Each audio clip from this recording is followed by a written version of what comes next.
Study IQ IAS, अब तैयारी हुई अफोर्डेबल।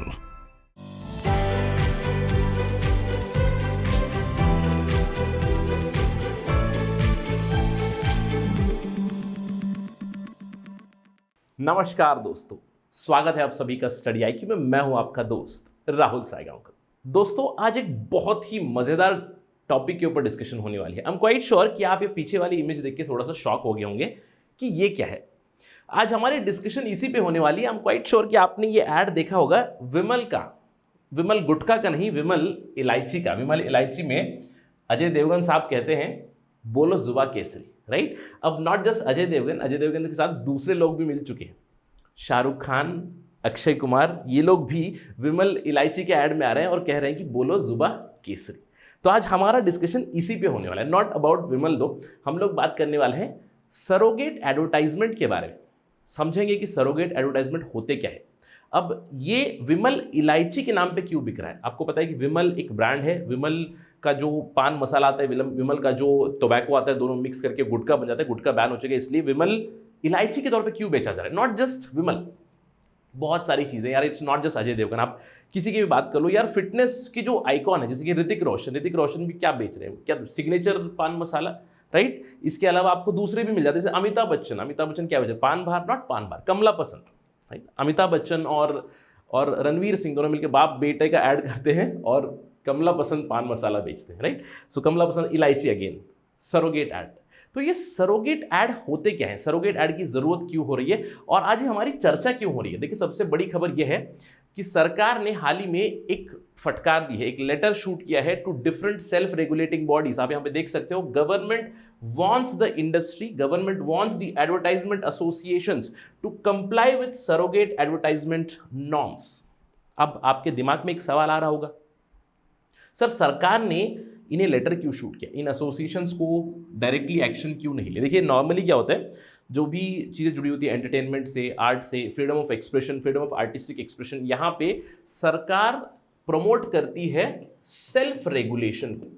तो यहाँ पे बहुत सारी सेल्फ रेगुलेटरी बॉडीज बनी है। तो इन सेल्फ रेगुलेटरी बॉडीज को दूसरी जो एसोसिएशन है, उन एसोसिएशन को सरकार ने एक लेटर शूट किया। सरकार यानी कि मिनिस्ट्री ऑफ कंज्यूमर अफेयर्स से एक लेटर गया है, जहाँ पे इन्होंने कहा है कि जो ये सरोगेट एड्स होते हैं, वहाँ पे आप अपनी तरफ से जो भी सरोगेट एडवर्टाइजमेंट की नॉर्म्स है उन्हें फॉलो करेंगे। नहीं फॉलो करेंगे तो सरकार कुछ एक्शन ले सकती है। तो आज हमारी डिस्कशन इसी पे होने वाली है कि सरोगेट एड्स होते क्या हैं, सरोगेट एड से जुड़े हुए रूल्स एंड रेगुलेशंस क्या है, कैसे उन रूल्स एंड रेगुलेशंस को अभी वॉयलेट किया जा रहा है, ये भी हमारी चर्चा चलेगी। इस डिस्कशन के अंत में आपके लिए केस स्टडी या फिर मैं कहूँगा एक सवाल भी है, एथिक्स से जुड़ा हुआ, एथिक्स इंटीग्रिटी एप्टीट्यूड पेपर 4 से जुड़ा हुआ। To get to know all this information, मेरे साथ बने रहिए on study IQ till the very end. चलिए चर्चा की शुरुआत करते हैं। लेकिन आपको ध्यान रखना है, अगर आप UPSC सिविल सर्विसेज की तैयारी कर रहे हैं तो डू रिमेंबर कि हमारा बैच 5 शुरू हो रहा है 14 सितंबर 2022 से। शाम में 6 बजे क्लासेस चलेंगी। एंड प्लीज रिमेंबर, अगर आप 2023 के लिए तैयारी कर रहे हैं, this is going to be the last batch for 6 PM। और आप जानते हैं कि हमारा जो फाउंडेशन बैच लाइव है, it is a one stop solution for all your UPSC civil services needs. Prelims की तैयारी हो जाएगी, मेंस की तैयारी हो जाएगी, इंटरव्यू की तैयारी हो जाएगी, सभी चीज़ आपको कॉम्प्रिहेंसिव पैकेज मिलेगा एट अफोर्डेबल प्राइस ऑफ 18,999। आपको केवल एक काम करना है, आपको कोड इस्तेमाल करना है राहुल लाइव। जब भी आप चेकआउट करोगे, हमारे वेबसाइट हो, हमारी ऐप हो, वहाँ पे when you checkout you do use this code, you will get it for 18,999। Please enrol before September 14, 2022। चलिए चर्चा की शुरुआत करते हैं और सबसे पहले समझते हैं सरोगेट एड्स को, राइट। आपने टीवी पे बहुत सारे ऐड देखे होंगे। प्रोडक्ट कुछ होता है, यानी कि ब्रांड कुछ है, प्रोडक्ट कुछ है। फॉर एग्जाम्पल यहाँ पे बहुत सारे उदाहरण, जैसे मेरा नंबर 1, राइट, मैकडॉवेल मेरा नंबर 1। ये क्या बेच के रहे हैं? सोडा बेच रहे हैं। आपको मार्केट में सोडा मिलता है, कहीं कहीं मिलता भी होगा, लेकिन फिर भी मैकडॉवेल आप सभी को पता है ब्रांड क्या है। It is a brand connected to alcohol, in crude language दारू का ब्रांड है। बेच क्या रहे हैं? सोडा के नाम पे। बहुत सारे ऐड ऐसे निकलते, जैसे blender Sprite, I think Alia Bhatt आती है उसके ऐड में, प्रियंका चोपड़ा पहले आती थी। Blender Pride music CD, music tour, Bacardi music, right, Bacardi का म्यूजिक, ब्लेंडर स्प्राइट की म्यूजिक, या फिर कुछ और आपकी म्यूजिक CD बनाएंगे, कोई सोडा ही बनाएगा, कोई पानी बना के बेच रहा है। इंपीरियल ब्लू का तो यार मुझे लगता है, again I am not a proponent of surrogate ad, but I find Imperial Blue ads very funny. They are very funny, again very patriarchal also, but still very funny. मुझे एक add याद है इंपीरियल ब्लू का, जिसमें वो husband होता है, just remember it vividly, husband होता है, वो अपनी बीवी के नाम भूल जाता है, and then the caption comes man will be man, right, and they are selling Imperial Blue music, not Imperial Blue alcohol. Surrogate ads इसी को कहते हैं। सबसे मुझे लगता है एक लाइन क्रॉस कर दी इस एड ने, ये मुझे लगता है कि क्या बकवास चल रहा है, राइट। दिस इज लाइक पान बाहर, बेच रहा है पान बाहर, कौन बेच रहा है? बेच रहा है एक foreign actor. I am quite sure कि आपने इनकी मूवीज देखी होंगी। पियर्स ब्रॉसनन, पुराने जेम्स बॉन्ड, अभी तो डैनियल करेंगे, पियर्स ब्रॉसनन, बहुत सारे जेम्स बॉन्ड की इनकी मूवी आ चुकी है, और यहाँ पे सिग्नेचर भी है, पान बाहर, पहचान कामयाबी की, साइन बाय पियर्स ब्रॉसनन। मतलब चल क्या रहा है ये? और इनफैक्ट इसके ऊपर सुप्रीम कोर्ट ने फटकार भी लगाई थी पियर्स ब्रॉसनन को। ही गेव एन एक्सप्लेनेशन कि मुझे पता नहीं था कि ये ब्रांड, ये एक सूडो ब्रांड है, पान बहार पान मसाला। अगेन पान मसाला के नाम पे बेचते हैं, इलायची के नाम पे बेचते हैं, बहुत सारी, जैसे सलमान राजश्री इलायची बेच रहा है, राइट, अमिताभ बच्चन जैसे मिलता है, कमला पसंद चल रहा है, कुछ चल रहा है। मतलब दी सरोगेट एड्स क्यों चल रहे हैं, ये होता क्यों है? क्यों ब्रांड एक चल रहा है, जैसे there is Kingfisher package drinking water, but Kingfisher is brand for some other thing. Blenders Pride music CD, but सबको पता है ब्लेंडर स्प्राइट है क्या। ये क्यों होता है हमारे देश में? Why surrogate ads are so much prominent? Surrogate ads क्यों बनाते हैं, राइट? इसको समझने के लिए we need to understand surrogate ads. Definition by definition तो आप अब तक आपको पता ही चल गया होगा यार, ब्रांड एक चीज है, आप उस चीज को बेच नहीं सकते, आप उसी ब्रांड पे कुछ दूसरा प्रोडक्ट बना के बेच रहे हो। That is the meaning of surrogate advertisement. Surrogate advertisement means the intended product is something else, but you are actually selling the brand. अब ये क्यों होता है? क्योंकि हमारे देश में कुछ प्रोडक्ट्स है जिसे एडवर्टाइज नहीं किया जा सकता। some advertisements are banned. For example, से अल्कोहल के प्रोडक्ट्स हो गए, टोबैको प्रोडक्ट्स हो गए, आपके सिगरेट के प्रोडक्ट्स हो गए, ये सारी चीजें बैंड होती है। तो करते क्या है, पहले तो देखिए, पहले तो काफी ऐड होते थे यार, इवन सिगरेट के एड्स ना सूडो हुआ करते हैं। आजकल सिगरेट के ऐड आपको सूडो नहीं आते, लेकिन पहले 1990s में ये भी सूडो ऐड हुआ करते थे। जैसे फोर स्क्वायर, मुझे याद है, फोर स्क्वायर तो आई थिंक वर्ल्ड कप का एक वो बन गया था, मतलब वो स्पॉन्सर बन गया था। That is also one of the techniques जो आजकल इस्तेमाल हो रही है, कि क्रिकेट मैच को स्पॉन्सर कर दिया, फुटबॉल मैच को स्पॉन्सर कर दिया, राइट, फुटबॉल स्पोर्ट्स पर्सन की जर्सी पे आपने डाल दिया, राइट, प्रोडक्ट आपका कहते हो कि कुछ और है, that is called the surrogate advertisement. अब सवाल उठता है, why do they make surrogate ads? जैसे कि मैंने आपको बताया, they're banned. What is the legality connected to it? We need to understand. किस तरह की चीजें हुई है। देखिए, कुछ restrictions और prohibitions लगी हुई है certain products के ऊपर। अब किन प्रोडक्ट्स के ऊपर मैंने आपको बताया, दारू बेच नहीं सकते, सिगरेट बेच नहीं सकते, यानी कि दारू की ऐड नहीं कर सकते, सिगरेट की ऐड नहीं कर सकते, टोबैको की ऐड नहीं कर सकते। ये सारी चीजें आपको कहां पे मिली? केबल टेलीविजन एक्ट आया था, cable television regulation act, CTN 1995। उससे पहले CTN रूल्स थे 1994 में, जिसमें केबल टीवी पे जो भी चैनल्स आएंगे, जो भी चीजें आएंगी, उसके ऊपर इस तरह के ऐड नहीं आएंगे। इसके अलावा cigarettes and other tobacco products act 2003 आया, कोटपा के अंडर इन प्रोडक्ट्स का आप एडवर्टीजमेंट नहीं कर सकते हैं। यू कैनॉट एडवर्टाइज, जो भी ब्रांड हो, you cannot advertise these things. इसके अलावा एक कोड भी बना है, कोड ऑफ सेल्फ रेगुलेशन, जो बना हुआ है ASCI का, advertising standard council of India, जिसमें फिर से ये मेंशन है कि आप इन प्रोडक्ट्स को आप प्रमोट नहीं कर सकते, डायरेक्टली प्रमोट नहीं कर सकते। इसके साथ ही साथ जो हमारा केबल टेलीविजन नेटवर्क रूल्स है 1994 का, वो ये भी कहता है कि एडवर्टाइजमेंट कोड, ASCI का जो एडवर्टाइजमेंट कोड है, उसको आपको एडहेयर करना है। अब सवाल ये उठता है कि सर, ये जो आपने रूल्स बताए, ये जो आपने एडवर्टाइजमेंट कोड बताया, क्या इस कोड में ये लिखा गया है कि सूडो एड्स या फिर सरोगेट एड्स बनाए जा सकते हैं? ये प्रोडक्ट एक है, प्रोडक्ट जैसे ब्लेंडर स्प्राइट अल्कोहल प्रोडक्ट, लेकिन ब्लेंडर स्प्राइट CD क्या आप बना सकते हो, राइट? देखिए, लीगली स्पीकिंग कुछ प्रोविजंस दी गई, जैसे कि अगर हम लोग पहुंच जाए केबल टेलीविजन नेटवर्क रूल्स 1994 में, उसमें क्लियरली प्रिस्क्राइब्ड है कि promotion of cigarettes can not be done, promotion of tobacco can not be done, promotion of wine can not be done, alcohol, liquor या फिर दूसरे इंटॉक्सिकेंट जो भी है, उनकी प्रमोशन, उनकी एडवर्टीजमेंट आप नहीं कर सकते, क्लियरली बताया गया। लेकिन कुछ प्रोविजंस दी गई है जिसमें आप ऐड बना सकते हो, यानी कि आप ब्रांड नेम या फिर लोगो इस्तेमाल कर सकते हो, लेकिन प्रोडक्ट वो नहीं बेच सकते, राइट? यानी कि you can use the brand. इसीलिए देखा, आपने देखा होगा विमल, यार प्रोडक्ट मेनली क्या बेच रहे हो? विमल पान मसाला, विमल टोबैको, जब से गुटखा बैन हुआ है, पहले या तो विमल गुटखा ही था, राइट? या फिर दूसरे भी जो पान मसाला बनाते हो, टोबैको भी बनाते हैं, लेकिन उस प्रोडक्ट को नहीं बेच रहे। वो क्या बेच रहे हैं? इलायची, विमल इलायची, राजश्री इलायची, कमला पसंद इलायची, राइट, रजनीगंधा पान मसाला, रजनीगंधा इलायची, कुछ कुछ बिक रहे हैं। माणिकचंद तो यार, माणिकचंद मुझे लगता है it was sponsor of film fair का स्पॉन्सर भी था वो, राइट। RMD इसको कहते हैं, RMD paan masala and tobacco nowadays it comes, right.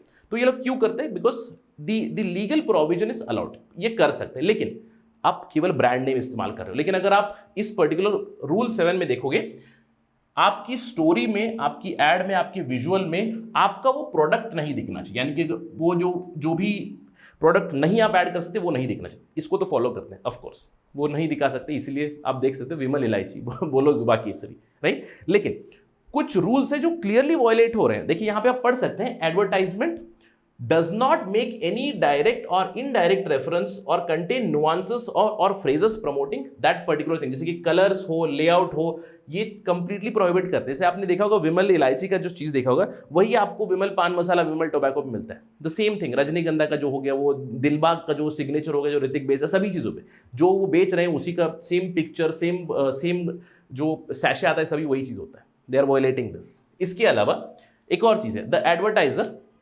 must certify that such brand extensions are distributed at reasonable quantity, यानी कि जो प्रोडक्ट आप बना रहे हो, आपकी ब्रांड नेम के अंदर, जैसे कि मैंने आपको बताया, अब मैकडॉवेल सोडा बेच रहा है, क्या मार्केट में वो सोडा मिल रहा है? अब ब्लेंडर स्प्राइट की म्यूजिक सीडी बनती है, अब प्लीज जेन्युइनली मुझे बताइए, कमेंट करके बताइए, क्या किसी ने ब्लेंडर स्प्राइट की म्यूजिक सीडी खरीदी है? क्या आपने उनका म्यूजिक सुना है? क्या इंपीरियल ब्लू का म्यूजिक सुना है आपने कोई? Let me know this. इसी से आपको पता चलेगा they are violating this particular rule. इसके अलावा one more thing, what is the proposed expenditure on such advertisement, वो आपका प्रोपोर्शनेट होना चाहिए विद रिस्पेक्ट टू ब्रांड। अब ये तो यार क्लियरली वायलेट हो रहा है।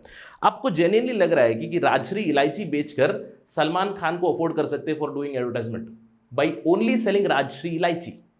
अब बाय ओनली सेलिंग कमला पसंद इलायची, क्या अमिताभ बच्चन की फीस दे सकते हैं वो लोग? Clearly violating these rules. इसके अलावा there is one more rule, advertisement found it has to be genuine brand extension, और सर्टिफिकेशन आप दे सकते हो मिनिस्ट्री से, CBFC से, you can get a certificate that's a genuine brand करके, राइट। तो ये रूल्स तो क्लियरली वायलेट होते हैं, इनके खिलाफ कोई एक्शन नहीं ली जा रही, इसीलिए people are raising their voices. कुछ चीज़ें हुई, सोशल मीडिया के आने के बाद बहुत सारी चीज़ें हाईलाइट हुई। इसके बाद अक्षय कुमार जो विमल इलायची के ऐड में आया करते, उन्होंने कहा कि I am taking the brand ambassadorship back, तो ही हैज़ लेफ्ट इट। लेकिन कई लोग इसको अभी भी प्रमोट करते हैं। Not just the CTNR rules नहीं है, इसके अलावा अगर आप ASCI का कोड देखें, एडवर्टाइजिंग काउंसिल ऑफ इंडिया का कोड देखें, उस कोड में भी यही लिखा गया कि डायरेक्टली तो आप कर ही नहीं सकते, लेकिन जो दूसरी चीज़ें भी, जो ब्रांड नेम पे आप दूसरे प्रोडक्ट भी कर रहे हो, उसकी वो वैलिड है कि नहीं, उसको चेक करने के लिए कुछ पैरामीटर्स, कुछ गाइडलाइंस दिए गए। क्या गाइडलाइन दी गई है कि आपका ब्रांड है, आपकी ब्रांड में अगर आप कोई चीज़ बेच रहे हो जिसको आप ऐड नहीं कर सकते, जिसका आप एडवर्टाइजमेंट नहीं कर सकते, तो उसके अलावा एक अल्टरनेट प्रोडक्ट आप सेल कर रहे हो, तो ये बताया जाता है दी अनरेस्ट्रिक्टेड प्रोडक्ट। अब यहाँ पे अनरेस्ट्रिक्टेड प्रोडक्ट क्या हो गया? एक तरफ है विमल टोबैको, दूसरी तरफ विमल इलायची। इलायची is unrestricted product, it must be produced, it must be distributed. Also the scale of advertising, media used and the markets targeted must be considered. अब इससे भी क्लियरली वायलेट होता है। मैंने आपको उदाहरण दे दिया कि यार आपको लगता है कि इलायची बेचकर एक्टर की फीस पे कर सकते हैं, इम्पॉसिबल है, right. That's why they are clearly violating these rules. इसके अलावा the presence of direct indirect clues नहीं होने चाहिए। अब ये तो क्लियरली वायलेट ही होता है, जैसे कि अब ब्लेंडर स्प्राइट म्यूजिक CD हो गया, यार उसके ऊपर लोगो भी वही लगा हुआ है, right. You have the logo also, same logo जो आपको, जो बेसिकली अल्कोहल की बोतल पे आपको मिलता है, वही आपको म्यूजिक CD के इसमें मिलता है। You are clearly selling the clues. बहुत सारी चीज़ें, टूबॉर्ग जीरो, ये क्या चीज़ चल रही है? बकार्डी म्यूजिक CD के ऊपर भी वही लोगो बना हुआ है, right. So they are violating these rules for sure. अब ये इतना ट्रैक्शन क्यों आ चुका है? क्यों अभी सरकार ने इस तरह की एक वार्निंग लेटर शूट की हुई है? अगर हम लोग बात करें, पिछले कुछ सालों से इसके ऊपर काफ़ी ज़्यादा ट्रैक्शन आया हुआ है, स्पेशली जब से सोशल मीडिया आया है तो लोगों ने इसको हाईलाइट किया है। जब अमिताभ ने कमला पसंद को प्रमोट करना शुरू किया, उसके ऊपर भी काफ़ी ज़्यादा क्रिटिसिज्म हुई थी, right. He also said he did not know etcetera etcetera. लेकिन सरकार भी इसके प्रति थोड़ा सा एक्टिव हो चुकी है। 2016 में एक बिल लाने की कोशिश की गई, सरोगेट एडवर्टीजमेंट प्रोहिबिशन बिल 2016। अब देखिए, डेवलप कंट्रीज में तो अलाउड है, डेवलप कंट्रीज में आप ऐड कर सकते हो, राइट, किसी भी चीज़ का, सिगरेट हो, अल्कोहल हो, एटसेट्रा, लेकिन इंडिया में वो बैंड है। तो इसीलिए उनको रेगुलेट करने के लिए एक्ट एक बिल लाया गया था, लेकिन इस बिल के ऊपर कोई प्रोग्रेस नहीं हुआ। 2020 में एक ड्राफ्ट आया था, draft guidelines, central consumer protection authority की गाइडलाइंस आई थी, जहां पे ड्यू डिलिजेंस फॉलो करनी है एडवर्टाइजमेंट में, एडवर्टाइजमेंट मिसलीडिंग नहीं होनी चाहिए, इस तरह के गाइडलाइंस ड्राफ्ट बने थे। फिर से फाइनली 2022 में ये रिलीज हुए, जून 2022 में ये गाइडलाइंस रिलीज हुई कि जो मिसलीडिंग एडवर्टाइजमेंट्स नहीं होने चाहिए, सरोगेट एड्स जो है आप उसमें आपका जो ओरिजिनल प्रोडक्ट है उसको आप प्रमोट नहीं कर सकते, इस तरह की गाइडलाइंस आई। अब ये गाइडलाइन भी क्यों आई 2022 में? देखिए एक फियास्को हुआ था, आई एम क्वाइट श्योर कि आपने उस ऐड को देखा होगा। लेयर शॉट का एक बहुत ही क्रिंजी ऐड था यार, बहुत ही घटिया सा ऐड था, ठीक है, वो टीवी पे आया भी नहीं, मुझे लगता है एक बार दो बार आया होगा, काफ़ी घटिया सा ऐड था जिसके ऊपर काफ़ी क्रिटिसिज्म हुई कि layer shot those perfumes are promoting rape culture करके, इस तरह का एक हो हल्ला हुआ था, जिसके बाद एड तो डाउन आ गया, right, ad was taken down of course. लेकिन सरकार स्वूप्ड इन, सरकार ने 2022 में फिर से स्ट्रिक्ट गाइडलाइंस दी कि आप सरोगेट एड्स को रेगुलेट कीजिएगा, सेल्फ रेगुलेटिंग बॉडीज है। अभी भी कुछ नहीं हुआ है, 2 महीने हो चुके हैं। अब फाइनली सरकार ने लेटर शूट कर दिया है, मिनिस्ट्री ऑफ कंज्यूमर अफेयर्स ने डायरेक्टिव्स इशू कर दिए हैं। किन किन को? इन्होंने लेटर लिख दिया है एडवर्टाइजिंग एसोसिएशन ऑफ इंडिया को, Indian broadcasting foundation, broadcasting content complaint council को, न्यूज़ ब्रॉडकास्टर डिजिटल एसोसिएशन, यहाँ पे एक लिस्ट पड़ी हुई है, इन सारी बॉडीज को गया है। International Spirits and Wines Association of India, इनको भी एक डायरेक्टिव गया है कि you have to follow the guidelines of the rules, जो मैंने आपको बताया, केबल टेलीविजन नेटवर्क रूल्स है, एडवर्टाइजमेंट काउंसिल ऑफ इंडिया के जो गाइडलाइंस, जो कोड है, उसको आपको एडहेयर करना है। अगर आप एडहेयर नहीं करोगे, if you violate these provisions still, सरकार ने इस डायरेक्टिव में क्लियरली बताया है कि अगर आप मिसलीडिंग एड्स कंटिन्यू करोगे, अगर आप सरोगेट एड्स को मिसयूज करोगे, देन आपके ऊपर एक्शन ली जाएगी। If you do not comply strictly, then the Central Consumer Protection Authority will take action, it will take cognizance of the matter। आपके ऊपर फाइन भी लगेंगे, पहली वायलेशन के लिए 10 लाख रुपए फाइन लगेगा, दूसरी वायलेशन के लिए 50 लाख फाइन लगेगा, उसके बाद और भी आपको एक्शन और भी आपके ऊपर एक्शन ली जा सकती है by the central consumer protection authority. तो कुछ इस तरह की डेवलपमेंट हुई है, आगे शायद सरोगेट एड्स ना आए, let us hope that happens, because as a responsible society these things are needed, कि आप एक चीज डायरेक्टली नहीं बेच सकते, उसको इनडायरेक्टली भी नहीं बेच सकते। This is like finding a legal loop hole in it, right. ये है पूरा इशू, देखते हैं कि इसके ऊपर क्या होगा, किस तरह का रवैया होगा। लेकिन जुडिशरी का इसके ऊपर क्या रिकॉर्ड है, ये भी हमें समझने की जरूरत है, क्योंकि देखिए इतनी बड़ी लॉबी होती है, जो टोबैको लॉबी है, जो अल्कोहल लॉबी है, जो सिगरेट की लॉबी है, बहुत बड़ी लॉबी है, इट्स ह्यूज लॉबी, उनके पास काफ़ी पैसा पड़ा हुआ है, तो इसीलिए वो कहीं ना कहीं लीगल लोपहोल्स को इस्तेमाल करते हुए आ रहे हैं। आपको क्या नहीं लगता कि अगर ऐसे एड्स आ रहे हैं, तो आपको नहीं लगता कि कोई इंसान होगा, कोई जनता होगी जिसने पब्लिक इंटरेस्ट लिटिगेशन नहीं फाइल किया होगा? ऑफ कोर्स फाइल 2014 में फाइल हुआ था, 2017 में फाइल हुआ था, 2017 की पीआईएल को सुप्रीम कोर्ट ने खारिज कर दिया। तो सुप्रीम कोर्ट का रिकॉर्ड, यानी कि जुडिशरी का रिकॉर्ड भी यहाँ पे काफ़ी मिक्स्ड बैग रहा है। इसीलिए जुडिशरी का एक क्रिटिसिज्म ये होता है कि उनकी कंसिस्टेंट जजमेंट्स नहीं आती है। अब इसके प्रति देखिए, पीआईएल आया था कि सरोगेट एड्स को बैन किया जाए, इसको पहले तो नकार दिया। अब सेपरेट केसेस जो आए, उसके ऊपर सुप्रीम कोर्ट का फिर से अलग ट्रैक रिकॉर्ड है। फॉर इंस्टेंस, अब अगर मैं एक ऐड बना दूं मैं, जहाँ पे मैं एक अल्कोहल का ब्रांड बेच रहा हूँ और मैंने एक आर्टिस्टिक कुछ ऐड बना दिया जिससे कि सूडो प्रोडक्ट में बेच रहा हूँ, केस चला गया। नाउ आई आर्ग्यू कि इट इज हिंडरिंग और it is violating my freedom of artistic expression. क्या ये रीजन वैलिड होगा? ऑफ कोर्स नहीं होगा, क्योंकि सुप्रीम कोर्ट ने यहां पे भी बता रखा है, in a very famous case Mukesh Bhatt versus union of India, supreme court ने कह दिया है आप बैंड प्रोडक्ट्स को लेकर अपनी आर्टिस्टिक एक्सप्रेशन मत दिखाइएगा, जो अनरेस्ट्रिक्टेड प्रोडक्ट्स है, अनबैंड प्रोडक्ट्स है, उनके प्रति आप कर सकते हो। There is a lot of artistic freedom for you, right. इसके अलावा एक रॉयल चैलेंजर्स बैंगलोर का काफी फेमस केस था, राइट। आरसीबी आपको पता है, आईपीएल आप देखते हो, आईपीएल में एक टीम है रॉयल चैलेंजर्स बेंगलुरु, राइट। अब इसके ऊपर एक पीआईएल फाइल होगी कि इनका नाम जो है it is promoting alcohol brand. Royal challenge एक विस्की का नाम भी है, तो सुप्रीम कोर्ट ने इसके ऊपर बताया it is not royal challenge, it is royal Challengers, इसीलिए कहा कि आरसीबी का नाम आप रख सकते हो, राइट। इसके अलावा स्पॉन्सरशिप, ब्रांड और स्पॉन्सरशिप के प्रति भी सुप्रीम कोर्ट ने कहा है कि इस तरह के ब्रांड्स को आप स्पॉन्सरशिप मत दीजिएगा। लेकिन आपने कई बार देखा होगा, इनफैक्ट मुझे याद है एक बार विमल सीरीज भी हुआ होगा इंडिया का, थिंक तो ये जो ब्रांड्स है ये कुछ इस तरह का रूट इस्तेमाल करते हैं, लीगल लूपहोल्स इस्तेमाल करेंगे। बहुत पैसा पड़ा हुआ है तो स्पॉन्सरशिप कर देंगे। किस चीज़ का? आईपीएल का स्पॉन्सरशिप कर दो, या फिर आईपीएल में किसी टीम को ले लो, या फिर आपको इंडियन सुपर लीग पड़ी हो, फुटबॉल लीग पड़ी हो, कबड्डी लीग पड़ी हो, अलग अलग जगह पे आप स्पॉन्सरशिप करके आप अपने ब्रांड लोगो वहाँ पर डाल देते हो। अगेन प्रोडक्ट तो नहीं आप ये कर रहे हो, लेकिन आपका ब्रांड तो आप बढ़ा रहे हो, राइट। इसके अलावा ट्रेडमार्क का भी कई बार रीजन दे चुके हैं।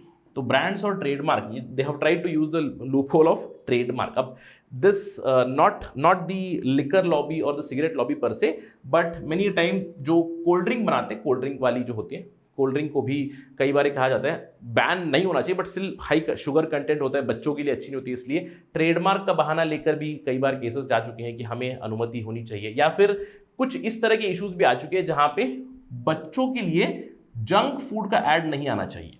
अब ये क्यों हुआ है? क्योंकि इस तरह की चीज़ हुई है यूनाइटेड किंगडम में, और यूनाइटेड किंगडम में स्पेशली 9 बजे के बाद जंक फूड के ऐड नहीं आने चाहिए, बच्चों के चैनल पे आपको जंक फूड के ऐड नहीं आने चाहिए, कुछ इस तरह की चीज़ें। सेलिब्रिटी के लिए कोड बनाया गया कि आप जंक फूड को ना प्रमोट करें, ताकि अगर आप एक रोल मॉडल हो तो बच्चे आपको फॉलो करेंगे। अगर आप जंक फूड को प्रमोट कर रहे हो, आप अगर कोल्ड ड्रिंक को प्रमोट कर रहे हो, कार्बोनेटेड ड्रिंक को प्रमोट कर रहे हो, तो वो भी पियेंगे, उससे ओबेसिटी बढ़ेगी, अल्टीमेटली देश का फ्यूचर खतरे में आ सकता है, कुछ इस तरह की चीज़ें। तो इंडिया में भी इसके ऊपर कई सारी चीज़ें हुई हैं, जैसे कि कुछ PILs फाइल हुई थी over banning on food ads, junk food ads specially, right. लेकिन इसके ऊपर अभी तक कुछ ट्रैक्शन नहीं आया। बट नॉनदलेस जुडिशरी का ये पूरा डिस्कशन इसलिए हुआ क्योंकि जुडिशरी का जो ट्रैक रिकॉर्ड रहा है, it has been rather mixed bag.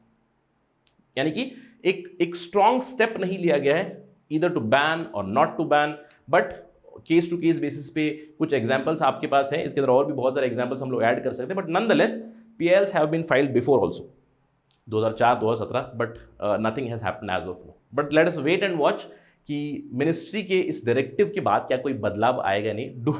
Do watch television for some time at least to look at these ads so that you understand more about it, right. इसके अलावा जाते जाते एक सवाल है आपके लिए, सवाल या फिर मैं केस स्टडी। इस सवाल से पहले ऑल्दो मैं नहीं सोचता कि इस तरह का सवाल आएगा, क्योंकि इस तरह का सवाल आपको इंटरव्यू में ज़रूर पूछा जा सकता है, बट ये काफ़ी मुझे पसंद आया था जब मैंने बनाया। आई थॉट कि दिस इंट्रीग्स अ पर्सन। लेकिन एक केस स्टडी ज़रूर बन सकती है। केस स्टडी ये है कि समझ लीजिए आप एक सेलिब्रिटी हैं, आपके 1 मिलियन फॉलोअर्स हैं, आप एक सेलिब्रिटी हैं, आपको एक ब्रांड आके बोलता है कि भैया ये जो इलायची है आपको प्रमोट करनी है। तो आपके सामने क्या एथिकल इश्यूज आते हैं? एक तरफ आपको भारी पैसा मिल रहा है, लेकिन दूसरी तरफ कुछ एथिकल इश्यूज रह जाते हैं कि सोसाइटी के ऊपर इंपैक्ट हो सकता है कि अगर आप ऑल्दो आप इलायची को प्रमोट कर रहे हो, you do know the brand is something else. What are the issues in front of you, what are the ethical issues in front of you, कौन कौन स्टेक होल्डर्स इन्वॉल्व है और आपका एक्शन क्या रहेगा, उसको जस्टिफाई करने की कोशिश कीजिएगा। बट एक सवाल भी है, सवाल ये है, celebrity brand endorsers do impact the purchasing decisions of a buyer. ये क्यों? क्योंकि सेलिब्रिटी के जो भी फैन होते हैं कनेक्ट फील करते हैं, यार बहुत ही क्रेजी फैंस होते हैं, कनेक्ट फील करते हैं, उनकी अथॉरिटी ज़रूर फील करते हैं, कुछ रिलेशनशिप ज़रूर फील करते हैं कि अगर सेलिब्रिटी वो इस्तेमाल कर रहा है, उसको प्रमोट कर रहा है, तो शायद मैं भी उसको इस्तेमाल करूं, राइट। तो ये ज़रूर होता है। तो इसी के प्रति क्या सेलिब्रिटीज़ की एक सोशल रिस्पॉन्सिबिलिटी बनती है? Celebrity endorsers, do they have some sort of a social responsibility? Do they have to follow some sort of ethical code, right? Individual code or some sort of a celebrity code from Bollywood or from other bodies? कुछ इस तरह का code follow करे क्या? और अगर वो code follow करे तो कोड किस तरह का दिखे, ये भी आप बताइएगा मुझे। क्योंकि कई बार देखिए इंटरव्यू में इस तरह के सवाल आते हैं कि पॉलिसी बना दीजिए। अगर आप कोड बता रहे हो तो उस कोड के क्या क्या डायमेंशंस होने चाहिए, क्या क्या पैरामीटर्स होने चाहिए, तो इस एथिकल कोड के क्या पैरामीटर्स होने चाहिए? चलिए एक उदाहरण देता हूँ। Let me just give you some seed of thought शुरुआत करने के लिए। जैसे इस कोड में एक हो सकता है कि भैया प्रोडक्ट, ऑथेंटिक प्रोडक्ट को आप प्रमोट करें, राइट। अब जैसे मुझे लगता है कि यार सलमान प्रमोट कर देगा डिक्सी स्कॉट। सवाल ये होता है कि सलमान डिक्सी स्कॉट पहनता है क्या, राइट। तो authenticity is very important. The product might be really good, yes true, but क्या उस सेलिब्रिटी की रिस्पॉन्सिबिलिटी बन जाती है कि उस प्रोडक्ट को देखे, उस प्रोडक्ट को रिसर्च को देखे? अगर कोई समझ लीजिए ब्यूटी का प्रोडक्ट है, उसके ऊपर शॉर्ट टर्म रिसर्च हुई है, वो कह दे रहा है कि फेयरनेस हो रही है, क्योंकि इंडिया में फेयरनेस के ऊपर काफ़ी ज़्यादा एकदम पागलपन होता है, तो आपने उसको प्रमोट कर दिया, लोगों ने उसको लगा लिया और उसके अंदर कार्सिनोजन निकला, बहुत से लोगों को कैंसर हो गया, तो who is responsible? Is the celebrity responsible? तो authenticity is very very important. Authenticity के साथ साथ आपकी जेन्युइननेस या फिर connect with the product. For instance जैसे अगर कोई फिटनेस रोल मॉडल है तो शुड दे प्रमोट, जैसे कि ऋतिक की मैंने बात की, Hrithik fitness icon, right, should he promote this पान मसाला और नॉट? तो ये एक शुरुआत है, just line of thought for you for thinking, right. Again जैसे कि मैंने आपको बताया, ये सेलिब्रिटी एंडोर्समेंट के ऊपर आपको सवाल जरूर आ सकता है, क्या सेलिब्रिटीज के लिए एक एथिकल कोड आना चाहिए, क्या उनकी जिम्मेवारी होनी चाहिए? जैसे कि मैंने आपको बताया, उन्होंने किसी प्रोडक्ट को प्रमोट किया, मेरे साथ कोई प्रॉब्लम हुई, क्या मैं उस सेलिब्रिटी को सू कर सकता हूं क्या? ये भी एक थॉट है जिसको आप थिंक कर सकते हो। Do attempt this particular thing, at least आपकी थिंकिंग उस वे में आप थोड़ा सा डेवलप जरूर कीजिएगा, right. That is it right now in this discussion. इस चीज को थोड़ा सा ध्यान रखिएगा, अगर कोई खबर आएगी तो हम लोग भी डिस्कशन जरूर करेंगे। Very important topic from mains perspective, ethics का सवाल आ सकता है इसमें, एथिकल इश्यूज काफ़ी इन्वॉल्व है यहाँ पे, सेलिब्रिटी एंडोर्समेंट के एथिक्स, सेलिब्रिटी की रिस्पॉन्सिबिलिटी, सेलिब्रिटी की अकाउंटेबिलिटी, ये सारी चीज़ें इसके साथ कनेक्टेड रहेगी, right. Do keep a track of that. That is it right now. और जाने से पहले अगर आपको ये डिस्कशन पसंद आए, you can always follow me on my social media handle @RahulSai222। अगर आपको कोई सवाल है, कोई डाउट है, आप मुझसे कनेक्ट करना चाहते हैं, कोई फीडबैक है, सजेशन है, कंप्लेंट है, कुछ भी हो, do message me on Instagram. I do respond on Saturdays and Sundays. Thank you for watching this video. Jai Hind. Study IQ IAS, अब तैयारी हुई अफोर्डेबल।